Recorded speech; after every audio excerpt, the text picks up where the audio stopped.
Здравствуйте. Хотим сразу начать со слов. Если у вас возникают мысли о суициде, то вам требуется квалифицированная помощь психотерапевта. Не теряйте времени, любую проблему можно решить иначе. А теперь приступим к нашему рассказу. Группа поддержки анонимных самоубийц. Я всегда первым признаю, что я настоящий ублюдок. Я невероятно ленивый, и здесь только для того, чтобы найти идиота, потому что идиот есть почти всегда. Это самая типичная группа поддержки, что только может быть. Мы выбрали тихое местечко, собравшись в старом доме, и теперь все сидим в кругу, скрестив ноги. Семен берет на себя инициативу и начинает говорить, наливая всем по чашке горячего чая. «Я Семен. Вы можете пить свой чай, но только после того, как объясните, почему вы здесь». Я буду первым. Семен рассказывает, что он никогда не был любим женщинами и всю жизнь был один. Я понимаю, почему этот парень уродлив, как грех. Он потягивает чай, а затем говорит забитая серая мышка. «Маша», представилась она. «Мои родители», коротко и мило, без рыдания сообщает она. Должен признаться, это заставляет меня восхищаться ей. Она явно не идиотка в этой компании. Рядом с ней продолжают представляться безногий ветеран, разорившийся бизнесмен, наркоман с исколотыми венами и больная старая кляча. И вот наступает моя очередь.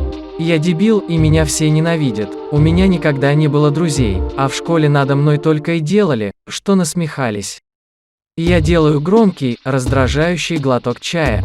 Следующим идет жирный парень с фингалом под глазом. Он рассказывает свою скучную банальную историю, периодически всхлипывая и вытирая нос рукой. Когда он говорит, его щеки трясутся, по-настоящему жалкий урод. Неожиданно Семен падает на пол, и все продолжают сидеть тихо. Затем глаза Маши закатываются, и она падает вперед. На все реагирует только толстый младенец. «Что тут происходит?» – заскулил он с ужасом в голосе. Я думал, что это группа поддержки самоубийц. Вот и нашелся идиот, думаю про себя. Да, говорю протяжно, выплевывая чай из рта. Они поддерживают самоубийство, делом. Никто не хочет умирать в одиночестве, малыш. Да, он реально становится белым как стена, глядя в свое отражение в чашке чая. Я просто обожаю это. Эти встречи с самоубийцами – настоящая мечта садиста, и мне никогда не приходится даже пошевелить пальцем, чтобы получить наслаждение. Я же вам говорил в начале, что я настоящий ленивый ублюдок. Главный герой явно нашел отличное место для удовлетворения своей извращенной сущности.